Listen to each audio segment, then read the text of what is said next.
بسم الله الرحمن الرحيم الحمد لله والصلاة والسلام على رسول الله وعلى آله وأصحابه أجمعين. هاي ضمیر نن د هاي ضمیر قاعده ده. د هاي ضمیر په ارتباط باندې سلک غوندې ابتدایي معلومات په تیرو درسونو کې وو. نن به انشاءالله تفصیلی هاي ضمیر باندې خبره کوو. په دې هاي ضمیر په قانون او په قاعده کې درې خبرې دي، یعنی درې خبرې به زده کوو په هاي ضمیر کې. اولنۍ خبره پکې ده چې هاي ضمیر به پیژنو چې هاي ضمیر څه شی ده.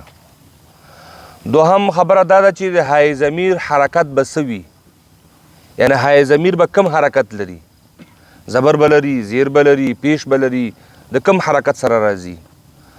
او درېیمه خبره د هاي ضمیر د راښکلو او د نه راښکلو ده. کله به راښکل کېږي او کله به نه راښکل کېږي. او د سره سره څه استثنایي حالتونه دي د هاي ضمیر د قانون په اساس، نو هغه به انشاءالله لولو. په مجموع کې په هاي ضمیر کې همدغه درې خبرې دي: د هاي ضمیر پیژندنه، د هاي ضمیر حرکت او د هاي ضمیر راښکل. اول راځو پیژنو، ځکه هر درس او هر شی اول پیژندل غواړي. چې کله تعارف وشو و پیژندل شو، را روان پړاوونه بیا اسانه کیږي. یو شی دی بیخي پیژندلی نه وي او هغې کې چې ته ور داخلیږي نو ته به خامخا ستونزو سره مخ کیږي. هاي ضمیر باره کې د عربي ژبې قواعدو په اساس یا د عربي ژبې د قواعدو ماهرینو چې کوم قانون ورته وضع کړی دی، د هغې په اعتبار سره دا هاي ضمیر د واحد مذکر غایب ضمیر ده. واحد مذکر غایب. او هغه ضمیر چې دی هغه بیا دغه ها ده، دغه ته بیا هاي ضمیر وایي. واحد دپاره مذکر به وي، مذکر به وي، واحد به وي او غایب به وي، چې په معنا د هغه سره راځي. د هاي ضمیر بیا معنا په دغه کلمه کې چې کله واحد وي، مذکر وي، غایب وي او ها دې پې ور داخله کړه، د دغې ها سره به د معنا شوه هغه. لکه مثلا من مخکې هم دا خبره کړې وه، کتاب، دا کتاب ده، اوس دا واحد ده، مذکر ده. اوس دغه واحد مذکر دا کتاب چې ته غایب دپاره ته هغه کوې، واحد مذکر غایب دپاره ته منصوبه، دلته به ته د کوم ضمیر نه کار اخلې؟ د ها نه به کار اخلي. لکه کتاب خو کتاب ده، نو ها به پې ور داخله کړي، نو څه به شي؟ کتابو هو. نو چې کتابو هو سره، نو دا کتاب د هغه. هغه څوک ده؟ غایب دلته نشته، مذکر ده او یو ده. واحد مذکر او غایب. صحیح شو؟ نو دا ها دې پې ور داخله که د ها معنا شوه هغه. نو کتاب دو، نو کتاب د چا شو؟ د هغه کتاب شو. هغه څوک ده؟ هغه یو واحد ده، مذکر ده او غایب ده. لکه داسې نه شو دا کتاب د ده ده، نو ده ته که راجع کوو، دی خو ما ته مخاطب ناست ده، دلته تا خو حاضر ده، دا د غایب دپاره استعمالیږي. صحیح شو؟ او دوو دپاره هم نه استعمالیږي، بلکې یو دپاره استعمالیږي. او د مؤنث دپاره هم نه استعمالیږي، بلکې د مذکر دپاره استعمالیږي. نو دا یې پیژندنه وه چې هاي ضمیر د عربي ژبې د قواعدو په اعتبار سره د واحد مذکر غائب هاوي چې په معنا د هغه سره راځي، چې په معنا د هغه سره راځي. لکه کتابه، یعنی د هغه کتاب. قلم، یو قلم ده، د باندې هاي ضمیر ور داخل. دا قلم د چا ده؟ پرون چا نه اخیستل شوی دی، هغه د قلم د چا ده؟ د هغه ده. هغه دلته نشته. که دلته خو یا به قلم به زما وي، زه متکلم یم، یا به ستا وي، ته مخاطب یې. که دا چې د متکلم ته راځي، نو قلمي یا به پې ور داخلیږي. او که دا چې ته مخاطب ته راځي، قلمک، کا به پې ور داخلیږي، ستا قلم. او نه زه یم او نه ته یې، زما او ستا دواړو ترمنځ موجود نه ده، نو هغه چېرته ده؟ غایب ده. نو هغه دپاره به څه استعمالیږي؟ ها به استعمالیږي. نو کتابو هو او قلمو هو، هر هغه شی چې دغه تا سره مخامخ موجود نه ده، یعنی متکلم او د مخاطب ترمنځ یو څوک نه وي، نو هغه غایب وي. نو غایب دا مطلب نه د خامخا د بل کلي کې دي، بل ولایت کې دي. دغه مسجد کوټه کې هم چې نه، هغه هم غایب ده، خو زما او ستا ترمنځ نشته که نه، خبره خو زه ورته کوو. نو که دا قلم زما شو نو قلمي، که ستا و نو قلم وکه، او که نه زما و نه ستا و د بل چا و نو بیا قلم هو. د هغه قلم ده، هغه به څوک وي؟ هغه به واحد به وي، مذکر به وي او غایب به وي. صحیح شو؟ دغه ته های ضمیر وایي. د دوهمه خبره پکې د حرکت ده. اوس های ضمیر تا وپېژنده، اوس یې حرکت پېژنې چې دغه های ضمیر چې د واحد مذکر غایب دپاره راځي دا به په کوم حرکت سره راځي؟ دلته وایي هر کله چې د های ضمیر نه وړاندې حرف لاندې زیر وي او یا د های ضمیر نه مخکې یا یې ساکنه وي نو دا های ضمیر به مکسور راځي. دا به بیا مکسور وي، زیر به لري. قانون زده کوئ. څه ویلې؟ هر کله چې های ضمیر راغی د های ضمیر نه مخکې چې کوم حرف ده یا خو هغه زیر ولري، خپله مخکنی حرف زیر ولري، او یا دا چې د ده نه مخکې یا راغلی وي خو ساکنه یا راغلی وي. دوه شرطه شول. دغه وخت کې چې د های ضمیر نه مخکې یا مکسور حرف راشي او یا یې ساکنه راشي نو په دغه صورت کې به دغه های ضمیر بیا څه شی اخلي؟ زیر به اخلي. دغه های ضمیر بیا زیر لري. اوس های ضمیر به پیژنې د واحد مذکر غایب دپاره، نو څنګه به یې پیژنې؟ نو هاته به وګورې. های ضمیر نه مخکې که چېرته کوم حرف چې و هغه زیر درلوده یا د های ضمیر نه مخکې یا راغلی وه خو ساکنه یا، ګوره ساکنه یا، څو حالته شول؟ په دې دواړو حالاتونو کې به دغه های ضمیر څه شی اخلي؟ زیر به اخلي، کسره به اخلي، یعنې دغه های ضمیر بیا مکسور راځي. دې مثال ته وګورئ لکه فیه. فیه کې دا اوس فیه دا ها چې ده نو های ضمیر ده. صحیح شو؟ شی ده های ضمیر. اوس دا های ضمیر د څه شي نه تا وپېژنده او دا حرکت ته دلته چې موږ فیهي د ها ته چې موږ زیر ورکوو دا ولې ورکوو؟ ځکه چې مخکې ته نه یا یې ساکنه راغلی ده، مخکې ته نه یا یې ساکنه راغلی. که یا یې ساکنه نه بغیر بل مکسور حرف راغلی و بیا به هم دا های ضمیر څه اخلي؟ زیر به اخلي. دا یو قانون شو. دوهم قانون دا ده اوس که چیرې د های ضمیر نه مخکې پورته چې کوم شیان ذکر شول په دې اول قانون کې څه ذکر شول؟ آفرین. دغه دوه خبرې ذکر شوې چې د های ضمیر نه مخکې یا زیر وي یا یې ساکنه وي. دلته وایي که چې دا دواړه نه وي، دا دواړه چې بیا نه وي، یعنې های ضمیر که چېرته های ضمیر نه مخکې یا یې ساکنه وه نو های ضمیر به زیر اخلي. که چېرته های ضمیر نه مخکې کسره وه مکسور حرف و نو د های ضمیر به زیر اخلي.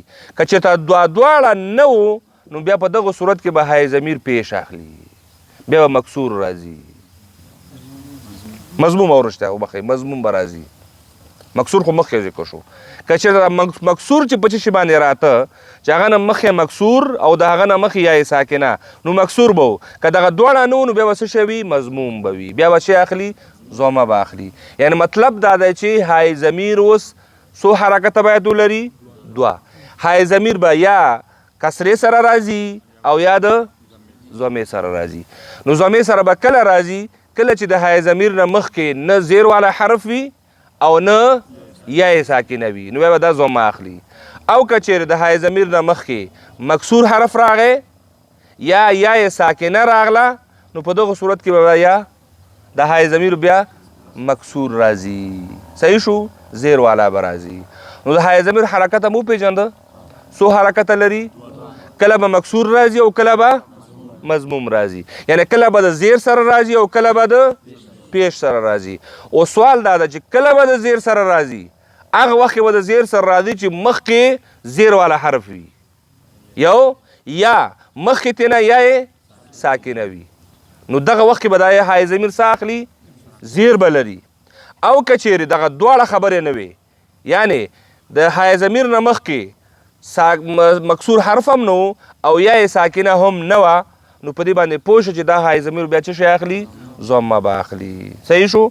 لکه مثلا اخاه. اخاه کې تاسو اوس وګورئ دا های ضمیر ده خو ولې پیش لري؟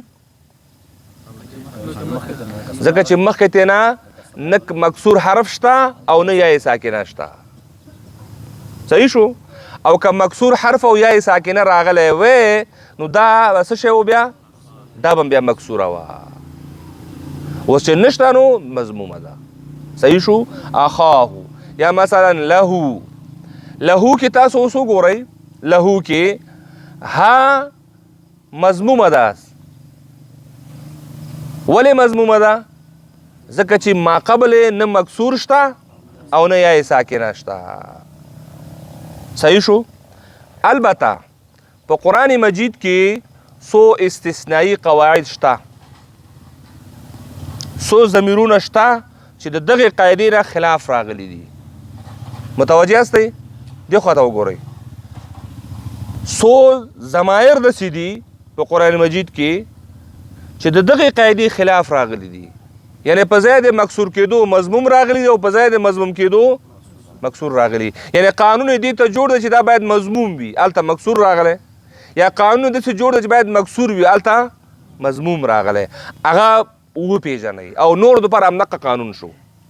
نور دپاره قانون دا شو چې های ضمیر به یا مکسور راځي او یا به مضموم راځي.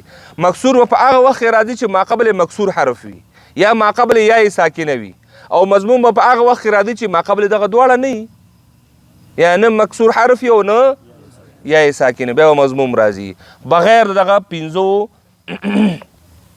ضمیرونو څخه چې د دې قاعدې خلاف راغلي دي.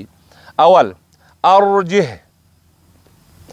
ارجح دا ها چې دی نو ساکنه راغلی که نه. قانون داسې و چې کله های ضمیر نه مخکې زیر راشي نو دا به څه ولري؟ کسره باید ولري، خو دلته کسره نه لري. دلته کسره نه لري. القه. القه کې دا های ضمیر ده او های ضمیر نه مخکې څه راغلی؟ کسره. نو دا های ضمیر باید څه ولري؟ کسره ولري. قانون خو دا ده که نه؟ خو دا یې نه لري. دا استثنایی دي. ها القه او ارجح کې قانون ته په کتو باندې دا دواړه باید ارجحي او القهي باید وای، خو نه دي. صحیح شو؟ دا یې درته وښودل چې دا دغه کلمات ته متوجه اوسېږي چې دا به ته های ضمیرونه دي، خو هغه قانون چې پورته ذکر شو د هغې نه خلاف دي. علیه الله. علیه الله دې قانون ته تاسو اوس وګورئ. موږ تاسو دویمه خبره دا کړې وه که چېرته د های ضمیر نه مخکې زیر وی نو های ضمیر به زیر اخلي، لکه پورته ارجح او القح کې زیر خو وی نه غسته. او دویمه خبره هم دا کړې وه چې د های ضمیر نه مخکې که چېرته یا ساکنه وي بیا به هم زیر اخلي.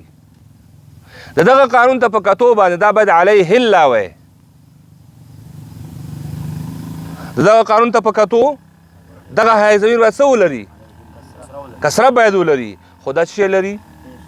ضمه لري. او حال دا چې ضمې دپاره قانون څه و چې نه یا ساکنه وي او نه مکو. دلته د یا ساکنه خو شته، علی کې دا یا ساکنه ده که نه، خو بیا مضموم ده. صحیح شو؟ هغه اولني دوه د اول قانون دا ورسره د بل ورپسې قانون. وما انسانیه یا ساکنه ده، او هر کله چې یا ساکنه راشي باید های ضمیر څه ولري؟ وما انسانیه باید وویل شي. دا وما انسانیه ورسېد په خبره باندې. دا هم د قانون څه شی ده؟ خلاف راغلی ده. او ویتقه. ویتقه کې تاسو وګورئ موږ ویلو چې های ضمیر به په هغه وخت کې زیر اخلي چې کله د های ضمیر نه مخکې زیر وي او یا دواړه نشته. باید دا اوس څه واخلي؟ پیش واخلي، خو دلته زیر لري. صحیح شو؟ دا پنځه قوانین دي، پنځه قاعدې دي یا پنځه کلمات دي چې دغه پورتنیو قوانینو خلاف راغلي دي. او نور های ضمیر قانون دپاره او مقه قانون د جبره ذکر شو. دا هغه کلمات دي چې دغه قانون سره په ټکر کې دي. صحیح شو؟ دا به ورته زده کوي. مثلا چې څوک د مثال کې ته ورته دغه ته ور چې های ضمیر خو هغه وي چې زیر لري او هلته پیش راغلی، بیا ورته نښته چې نه موږ خو داسې ویلي او ته به غلط وایم. قرآن کې غلط لیکل شوی دی. قرآن کې غلط نه دی لیکل شوی، دا استثنا دی دغه قانون نه دی. دی ورته بېل وښودل چې دا زده که او دې نه بغیر نور باندې ټول مغه قانون څنګه کا عملي کا. صحیح شو. وصلى الله تعالى على خير خلقه محمد وعلى آله وأصحابه أجمعين برحمتك يا أرحم الراحمين.